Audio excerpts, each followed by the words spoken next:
வணக்கம். இன்று எனக்கு தோன்றிய ஒரு தலைப்பு, இறைவனை அடைவதற்கு எளிய வழி என்ன, அதற்கு திருமந்திரம் என்ன கூறுகிறது? இப்ப எல்லாருக்குமே ஒரு ஆச்சரியமா இருக்கும். என்ன விதவிதமான தலைப்புகள் எடுக்கிறாங்க, எல்லாத்துலயுமே திருமந்திரத்தை பொறுத்துறாங்க அப்படின்ட்டு. இந்த தலைப்பு எனக்கு தோன்றக்கூடியது நான் இந்த திருமந்திரம் சம்பந்தமாக சிந்தித்துக் கொண்டிருக்கும் பொழுது ஒவ்வொரு நாளும் எனக்கு ஒவ்வொரு பாடல் மனதுல தூண்டப்பட்டு இந்த பாடலை சொன்னால்தான் சிறப்பாக இருக்கும் என்று தோன்றதுனால் அந்த பாடலை சொல்றேன். அப்படி எனக்கு இன்றைக்கு ஒரு பாடல் என் மனதை மிகவும் தூண்டியது. அந்த பாடலினுடைய தத்துவார்த்தம் என்னன்னா, இறைவனை அடைவதற்குரிய எளிய வழிமுறையை அது சொல்லுது. சாதாரணமா இருக்கக்கூடிய எல்லாருமே அதுக்கு சிறப்பா எதுவுமே மெனக்கிட வேண்டியதில்லை. நம்ம வாழ்ந்து கொண்டு இருக்கக்கூடிய நாமே எப்படி இறைவனை போய் அடையலாம் அப்படிங்கிறதுக்கு அது வழிகாட்டுதுங்க. அப்படின்னா அதை சொன்னாதானே அவங்க எல்லாத்துக்குமே ஒரு வாழ்க்கையில ஒரு நம்பிக்கை வரும். சாதாரணமாக தினந்தோறும் வெவ்வேறு தொழில்களை செய்து கொண்டு வெவ்வேறு விதமான வாழ்க்கை முறைகளை நடத்தி கொண்டிருப்பவர்கள் பூராமே இறைவனை அடைய முடியும். அதுக்கு சுலபமான ஒரு வழிமுறைகளை சொல்லுது அப்படின்னு சொன்னோம்னா அந்த பாட்டை சொல்றதுதானே நல்லது அப்படின்னு சொல்லி தோண்டி அந்த பாட்டை சொல்றேன். அந்த பாட்டுங்க திருமந்திர பாடல். பாடல் என்று சொல்லுவதை விட மந்திரம் என்று சொல்லுவதுதான் சால சிறந்தது. அந்த மந்திரம், யாவார்க்குமாம் இறைவர்க்கு ஒரு பச்சிலை, யாவார்க்குமாம் இறைவர்க்கு ஒரு பச்சிலை, யாவார்க்குமாம் பசுவுக்கு ஒரு வாயுரை, யாவார்க்குமாம் உண்ணும் போது ஒரு கைப்பிடி, யாவார்க்குமாம் பிறர்க்கு இன்னுரைதானே. இந்த 4 விஷயங்களை கடைபிடிச்சிட்டா நீ இறைவனை எளிதில் அடையலாம்னு திருமந்திரம் சொல்லுது. திருமந்திரம் சொல்றத பூராமே திருக்குறளும் சொல்லணும்னு ஏற்கனவே பல விதத்துல சொல்லிட்டு வந்திருக்கேன். திருக்குறள் என்ன சொல்லுது? இயல்பினான் இல்வாழ்க்கை வாழ்பவன் என்பான் முயல்வாருள் எல்லாம் தலை. இயல்பினான் இல்வாழ்க்கை வாழ்பவன் என்பான் முயல்வாருள் எல்லாம் தலை. பலவிதமான முயற்சிகள் துறவறம் மேற்கொண்டு இறைவனை அடைவதற்கு முயற்சி செய்வர்கள் ஒரு வழி. இல்வாழ்க்கையில் நெறியில கடைபிடித்து அன்பு மரணம் உருவு இல்வாழ்க்கை பண்பு மைனும் அது என்று வாழ்ந்து இறைவனை அடைவதற்கு உரிய வழி இன்னொரு வழி. ஆனா இந்த 2 வழியிலையும் சிறந்தது எந்த வழி? இயல்பினான் இல்வாழ்க்கை வாழ்பவன் என்பான் முயல்வாரில் எல்லாம் தலைன்னு சொல்லி வள்ளுவர் சொல்றார். அப்ப இந்த துறவரம் மேற்கொண்டு இறைவனை அடைவதற்குரிய வழி, இல்லறம் மேற்கொண்டு இறைவனை அடையக்கூடிய வழி, இந்த 2 வழியிலையுமே இல்லற வழிதான் நல்லது. இல்லறம் அல்லது நல்லறம் அன்று அப்படின்னு தான் சொல்றாங்க. அப்ப அதைத்தான் திருவள்ளுவர் அந்த இல்லறத்துல நல்லறம் செய்வதற்கு என்ன வழிங்கிறத நமக்கு காமிக்கிறார். அந்த பாட்டு தான் யாவார்க்குமாம் இறைவருக்கு ஒரு பச்சிலை, யாவார்க்குமாம் பசுவுக்கு ஒரு வாயுரை, யாவார்க்குமாம் உண்ணும் போது ஒரு கைப்பிடி, யாவார்க்குமாம் பிறர்க்கு இன்னுரைதானே. இப்ப அது விளக்கமா ஒவ்வொரு வரியையும் விளக்கமா சொன்னா உங்களுக்கு நம்ம எளிதாக இறைவன் அடைவது எப்படிங்கிறது தெரிஞ்சிருங்க. யாவார்க்குமாம் இறைவருக்கு ஒரு பச்சிலை. நீ தினந்தோறும் காலை எழுந்தவுடன் இறைவனுக்கு ஒரு பச்சிலையை போட்டு அவரை அர்ச்சனை செய்து வழிபாடு செய்யலாம். அர்ச்சனை செய்ததுன்னா ஐயரை கூட்டிட்டு போய் கோயில்ல போய் உங்க பேரை சொல்லி அர்ச்சனை செய்தது கிடையாது. நீங்க சாமி முன்னால் நின்று அந்த இலையை அவங்களுக்கு போட்டா போதும். உதாரணத்துக்கு சிவனுக்கு நீங்க வில்வேலையை போட்டு மனசார வழிபடலாம். உங்கள் வீட்டிலேயே உள்ள சிவன் படத்துக்கு வழிபாடு செய்யலாம், அல்லது கோயில்ல போய் அந்த வில்வேலையை போட்டு வழிபாடு செய்யலாம். சிவனுக்கு உகந்த இலை வில்வ இலை. அதே மாதிரி பெருமாளுக்கு துளசி, விநாயகருக்கு அருகம்புல். அப்ப இந்த மாதிரி ஏதேனும் ஒரு தெய்வத்துக்கு உரிய உதாரணத்துக்கு தான் சொல்றேன். அதான் யாவார்க்குமாம் இறைவருக்கு ஒரு பச்சிலை.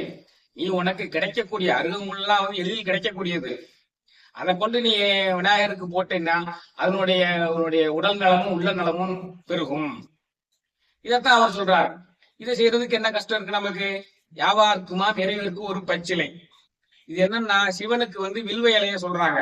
அந்த வில்வ இலையை எடுத்து பாத்தீங்கன்னாலே ஒரு காம்புல 3 இலை இருக்கும். அதே சிவனுடைய அம்சமாகவே இருக்கும். நீங்க தினந்தோறும் ஒரு வில்வ இலையை சாப்பிட்டு இருந்தீங்கன்னா உங்களுடைய ரத்தத்தினுடைய சர்க்கரை அளவுமே கட்டுப்பாட்டுக்குள்ள இருக்கும். அவ்வளவு வலிமையுடையது அது. அதே மாதிரி வயிற்று வலி, வாத நோய், இந்த மாதிரி நோய்களை எல்லாம் தீர்க்கக்கூடிய சக்தி அந்த வில்வ இலைக்கு இருக்குது. அதை சகல ரோக நிவாரணின்னே சொல்லலாம். இதையெல்லாம் வந்து நம்ம பயன்படுத்துறதுக்கு தான் வந்து அந்த சிவனுக்கு வந்து வில்வேலையை வைத்து அர்ச்சனை செய்யுங்கள், வில்வேலையால வழிபாடு செய்யுங்கள்னு சொல்றாங்க. வியாபாரக்குமாம் இறைவருக்கு ஒரு பச்சிலையில் அதைத்தான் சொல்றாங்க. அதே மாதிரி விநாயகருக்கு வந்து அருகம்புல், அருகம்புல் சாறு வந்து இப்போ பரவலாக வந்து எல்லாருமே வந்து சாப்பிட ஆரம்பிச்சுட்டாங்க. அருகம்புல் வந்து தோல் நோயை வந்து குணப்படுத்தக்கூடிய தன்மை வாய்ந்தது, கண் எரிச்சலை வயிற்றுப்போக்கெல்லாம் வந்து குணப்படுத்தக்கூடியது, நரம்பு நாளங்களை எல்லாம் வந்து தூண்டக்கூடியது அருகம்புல் மிகவும் முக்கியமானது. அதான் வியாபாரத்மாம் ஒரு பச்சிலை. உதாரணத்துக்காக சொல்றேன். துளசி வந்து உங்களுக்கு எல்லாருக்குமே தெரியும். துளசி கஷாயம் சளித்தொல்லை, ஆஸ்துமா இதெல்லாம் வந்து நீக்க வல்லமை உடையது. இதைத்தான் வந்து முன்னோர்கள் நம்ம மக்கள் பயன்படுத்த வேண்டும் என்பதற்காக வேண்டி அந்தந்த தெய்வங்களுக்கு உகந்த இலையாக வச்சிருக்காங்க. அப்போ ஏதேனும் ஒரு தெய்வத்திற்கு ஏதேனும் ஒரு இலையை கொண்டு நீ வழிபாடு செய்யலாம். இது ஒரு முறை. இது மிகவும் எளியதான இல்வாழ்க்கையில் ஈடுபட்டிருக்கக்கூடியவங்க காலையில ஒரு சில மணித்துளைகள் வந்து ஆலயத்துக்கு சென்றோ அல்லது மாலையில சில மணித்துளை ஆலயத்துக்கு சென்றோ இந்த இலைகளை போட்டு கடவுளை வழிபடுங்கள். யாவார்க்குமாம் இறைவருக்கு ஒரு பச்சிலை, யாவார்க்குமாம் பசுவுக்கு ஒரு வாயுரை. இங்க பசுங்கிறது வந்து ஆகு பெயராக வந்து நால்கால் ஜீவன்களை குறிக்கிறது, வாயில்லா பிராணிகளை குறிக்கிறது. இந்த வாயில்லா பிராணிகளுக்கு வந்து நீங்க அதுகள் தாகத்தாலையும் பசியாலையும் வரும் பொழுது அதற்கு ஒரு வாயளவாவது வந்து உணவிட வேண்டும், ஒரு கோலையாவது தண்ணீர் கொடுக்க வேண்டும். இது ஜீவகாருண்யத்தை போதிக்கிறது இந்த வரி. யாவார்க்குமாம் பசுவுக்கு ஒரு வாயுரை. அதாவது வந்து இறைவனை அடையக்கூடிய மார்க்கங்களிலேயே மிகச்சிறந்த மார்க்கம் வந்து ஜீவகாருண்ய ஒழுக்கம். 6 உயிர்களுக்கெல்லாம் நீ அன்பு செயல் வேண்டும், நான் அன்பு செயல் வேண்டும்ங்கிறத ஒரு வரைமுறையா நம்ம வந்து வாழ்க்கையில எடுத்துக்கிடணும். இதான் வந்து 2வது வரி வந்து ஜீவகாருண்ய ஒழுக்கம். தன்னூன் பெருக்கருக்கு தான் பிரிதொன்றின் ஊன் உண்பான் எங்கனம் ஆளும் அருள்னு வள்ளுவர் சொல்றாரு. தன் ஊன் பெருக்கருக்கு தான் பிரிதொன்றின் ஊன் உண்பான் எங்கனம் ஆளும் அருள் அப்படின்னு சொல்லி வள்ளுவர் சொல்றாரு. அந்தனர் என்போர் அறவோர் எவ்வுயிர்க்கும் செந்தன்மை பூண்டு விடுகளார். எந்த உயிர்ல இருந்து ரத்தம் வராம இருக்கணும், அவர் தான் வந்து மேலானவர் வள்ளுவர் சொல்றார். அப்ப இந்த ஜீவகாருண்யத்தை தான் வந்து நமக்கு இந்த 2வது வரி சொல்லுது. யாவார்க்குமாம் பசுவுக்கு ஒரு வாயுரை. பசுங்கிறது வந்து 4 கால் பிராணிகள் அனைத்தையும் குறிக்கக்கூடியது. 4 கால் பிராணிகளுக்கு ஒருவேளையாவது நீங்கள் உணவிட வேண்டும், தண்ணீர் தர வேண்டும். ஆக இறைவனுக்கு ஒரு பச்சிலையை போட வேண்டும். 4 கால் பிராணிகளுக்கு, வாயில்லா ஜீவன்களுக்கு முடிந்த அளவு உணவும் தண்ணீரும் வழங்க வேண்டும். யாவார்க்குமாம் உண்ணும் போது ஒரு கைப்பிடி, யாவார்க்குமாம் உண்ணும் போது ஒரு கைப்பிடி. நாம வந்து எப்பொழுதெல்லாம் உணவு உண்ண ஆரம்பிக்கிறோமோ அவசரமாக கிடைப்பதெல்லாம் வயிற்றுக்குள் கொட்டிவிடக் கூடாது. உண்ண ஆரம்பிக்கும் பொழுது நமக்கு பக்கத்தில் யாரேனும் ஒருவர் ஆபத்தான நிலையில் உணவே கிடைக்காமல் உயிரை விடக்கூடிய நிலையில் இருந்தால் அவருக்கு முதலில் அழித்து விட்டு நாம் தான் அதன் பின் தான் உண்ண வேண்டும். அதான் இந்த வரி. யாவார்க்குமாம் உண்ணும் போது ஒரு கைப்பிடி. அதத்தான் வந்து வள்ளுவர் பகுத்துண்டு பள்ளியூர் ஓம்புதல் நூலோர் தோற்றவற்றுள் எல்லாம் தலை அப்படின்னு சொல்லி சொல்றாரு. பகுத்துண்டு பள்ளியூர் ஓம்புதல் நூலோர் தோற்றவற்றுள் எல்லாம் தலை. பிறருக்கு வந்து கொடுத்துதான் சாப்பிடணும். எல்லாத்தையும் இருக்கிறத பூராமே வந்து நம்மளே வாயில போடணும்னு நினைக்க கூடாது. இதத்தான் வந்து ஐயமிட்டு உண் அப்படின்னு சொல்லி அவையும் சொல்றாங்க. ஐயமிட்டு உண். பக்கத்துல யாராவது பசியோடு இருக்கும் பொழுது அவங்களுக்கு வந்து நம்ம கொடுத்து சாப்பிடணும். நம்மளுடைய வாழ்நாள்ல வந்து நம்மளுடைய உழைப்ப வந்து மற்றவர்களையும் சேர்ந்து தர்மத்துக்கு பயன்படுத்த வேணும். தர்மம் தலை காக்கும், தக்க சமயத்தில் உயிர் காக்கும், கூட இருந்தே குழிபறித்தாலும் கொடுத்தது காத்து நிற்கும் அப்படின்னு சொல்லி சொல்றாங்க. அப்ப தர்மத்தின் வழியில் நம்ம நிற்க வேண்டும். ஆனா இயல்பினான் இல்வாழ்க்கை வாழ்பவன் என்பான் முயல்வாரும் எல்லாம் தலைன்னு அதைத்தான் சொல்றாங்க. அதனாலதான் வண்டி இல்வாழ்க்கையினால என்ன, இந்த வந்து விருந்தோம்பல்ல சிறந்து விளங்கணும். இருந்தோம்பி இல்வாழ்வதெல்லாம் விருந்தோம்பி வேளாண்மை செய்தல் பொருட்டு. இல்வாழ்வையினுடைய மிக முக்கியமான கடனே வந்து நம்ம வந்து வரக்கூடிய விருந்தினர்களுக்கு வந்து உபசரித்து அனுப்ப வேண்டும். செல்விருந்து ஓம்பி வருவிருந்து பார்த்திருப்பான் நல்விருந்து வானத்தவருக்கு.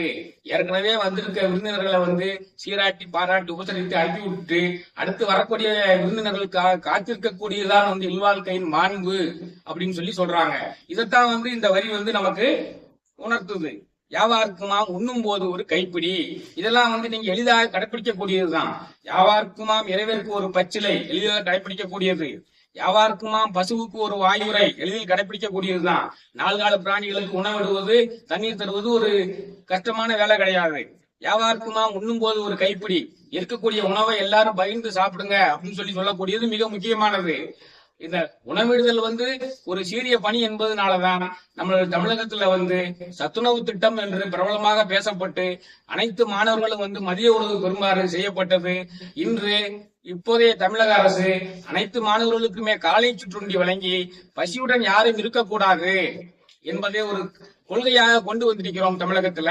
அப்ப இந்த வரியை நம்ம பின்பற்றுறோம். யாவாருக்குமா உண்ணும் போது ஒரு கைப்பிடி. இதை நம்ம ஒவ்வொருவருமே தங்களை சுற்றி இருக்கவர்கள் பசித்திருக்க கூடாது என்று நாம் உணர வேண்டும்.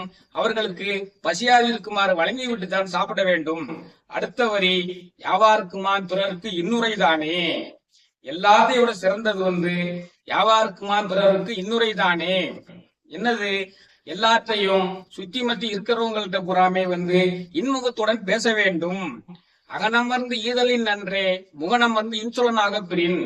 நீ உள்ளம் மகிழ்ந்து கோடி கோடியா ஒருத்தனுக்கு கொடுப்பதை காட்டிலும் முக மலர்ச்சியோட அவன்கிட்ட அன்பா பேசுறது அதை விட சிறந்ததுன்னு வள்ளுவர் சொல்றாரு. அதைத்தான் திருமூலருமே யாவாருக்குமா பிறருக்கு இன்னுரைதானே. துன்பப்பட்டு வருத்தப்பட்டு இருக்கிறவங்களுக்கு ஆறுதல் சொல்லும் முடிவாக உங்களுடைய பேச்சுகள் இருக்க வேண்டும், இனிமையாக இருக்க வேண்டும். அல்லவை தேய அறம்பெறகும் நல்லவை நாடி இனிய சொல்லின்.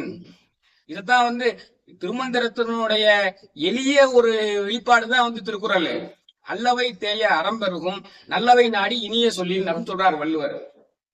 நீ உன்கிட்ட உள்ள கெடுதல் பூராமே குறைஞ்சிரும், நலம் பெருகும், நீ கடவுளை நோக்கிய பயணத்துல முன்னேறலாம் அப்படிங்கறதான் திருக்குறளும் சொல்லுது, திருமந்திரமும் அதைத்தான் சொல்லுது. யாவாருக்குமா பிறருக்கு இன்னுரைதானே. அப்போ 4 விதமான வழிமுறைகளை நமக்கு சொல்றாங்க. ஒண்ணு இறைவனுக்கு ஏதேனும் ஒரு பச்சிலையை போட்டு வழிபாடு செய். 4 கால பிராணிகளிடம் அன்பாக இரு. உணவழி, தண்ணீர் அழி, அது ஜீவகாருண்யம். 3வது பகுத்து உண்ணக்கூடிய கொள்கையை வைத்துக்கொள். இன்சொல் பேசு. இதெல்லாம் நம்ம குடும்பத்துல ஈடுபட்டக்கூடியவங்க பின்பற்றக்கூடிய எளிய வரைமுறைதான். ஒவ்வொரு நாளும் காலை எழுந்தவுடன் இரவு படுக்க போகும் முறை இதை கொள்கையாக கடைபிடித்துக் கொண்டால் இறைவனை அடைவது மிக எளிதான காரியம். இறைவனை மிக எளிதாக அடைய முடியும் என்பதற்காக முத்தாய்ப்பாக ஒரு பாடலையும் அவர் வைத்திருக்கிறார்.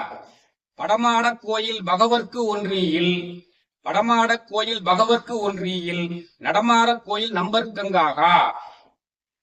நடமாட கோயில் நம்பர்க்கு ஒன்றியில், நடமாட கோயில் நம்பர்க்கு ஒன்றியில், படமாட கோயில் பகவர்க்கு அங்கு ஆகுமே. இந்த பாட்டு மேல சொன்ன பாட்டினுடைய பினிஷிங் பாயிண்ட் தான் இது. நீ கோயில்ல போய் எனக்கு கிடைக்கக்கூடிய லாபம் அதிகமா வந்ததுன்னா கொஞ்சம் ரூபாயை 4ல் ஒரு பங்கை உண்டியல்ல போடுறேன் வேண்டுவதை விட அங்க இருக்கக்கூடிய அடியார்களுக்கும் தொண்டர்களுக்கும் உதவி செய்வதுதான் மேல் என்று இதை கூடுகிறது. நீ கோயில்ல போய் ரூபாயை போடுறதை விட அது பக்தர்களுக்கு போய் சேராது. ஆனா பக்தர்களுக்கு உன்னை போய் சேர்ந்துச்சுன்னா அது கடவுளுக்கு போய் சேர்ந்துடும் இந்த பரி சொல்லுது. பக்தர்களுக்கும் தேவையானவர்களுக்கும் ஏழைகளுக்கும் தக்கவர்களுக்கும் உதவி செஞ்சால் அது கடவுளை போய் சேர்ந்துடும். கடவுள் நோயாளியாகவோ பசித்திருப்பவராகவோ அல்லது ஏதேனும் ஒரு உதவியை நாடுவோரோ தான் நம்ம வருவாரு. அப்போ நம்ம எப்படி அவருக்கு உதவி செய்யறோம்ங்கிறதா இந்த பாட்டுல முக்கியமானது. அந்த உதவியை நீ அவங்களுக்கு செஞ்சிட்டீங்கன்னா அது கடவுளை போய் சேர்ந்துடும். அதுக்கு பதிலாக கோயில்ல போய் நேரடியாக நீ பொன்னையோ பொருளையோ கொடுத்தால் அது கடவுளை சேராது என்பதுதான் இந்த பாடல் விளக்குகிறது. ஆக இந்த 2 பாடலையும் பின்பற்றினால் நாம் இல்வாழ்க்கையில் ஈடுபடக்கூடிய அனைவருமே இல்லறம் நல்ல இடம் என்ற வகையில் நாமளே இறைவனை அடையலாம். இது இறைவனை அடைவதற்குரிய எளிய வழிமுறையாக திருமந்திரம் நமக்கு காட்டக்கூடியது என்று கூறி என்னுடைய உரையை நிறைவு செய்கிறேன். அனைவருமே இந்த 4 விதமான கொள்கைகளையும் பின்பற்றி இறைவனை அடையுங்கள். பரமாத்மாவிலிருந்து பிரிந்த ஜீவாத்மா என்றேனும் பரமாத்மாவை அடைந்தே தீரும் என்பதுதான் இந்து மதத்தினுடைய தாற்பயம். நாமும் அந்த வழியில் நல்லறம் மேற்கொண்டு இறைவனை நோக்கிய நம்முடைய பயணத்தை இந்த பிறவியில் முன்னெடுத்து செல்ல வேண்டும் என்று அனைவரையும் வேண்டி அனைவருக்கும் வாழ்த்துக்களையும் சொல்லி இதை கேட்டவர்கள் அனைவருக்குமே பகிருங்கள். இந்த திருமந்திரத்தினுடைய செய்தியை இளைய தலைமுறை அனைவருக்குமே கொண்டு சேர்க்க வேண்டும் என்பதற்காகத்தான் திருமந்திரத்தில் இல்லாத பொருள்களே இல்லை என்பதை உணர்த்துவதற்காகத்தான் விதவிதமான பொருள்களில் உங்களுக்கு பேசி இதை கொடுத்துக் கொண்டிருக்கிறேன். இதை அனைவருக்குமே கொண்டு சேருங்கள், அனைவருக்கும் பகிருங்கள். பார்த்தவர்கள் சேனலை சப்ஸ்கிரைப் செய்யுங்கள். அது தான் இந்த ஆன்மீகத்திற்கென்றே ஒரு சேனலை வைத்துக் கொண்டிருப்பவர்களுக்கெல்லாம் ஒரு ஆதரவாக அமையும் என்று கூறி என்னுடைய உரையை நிறைவு செய்கிறேன். நன்றி, வணக்கம்.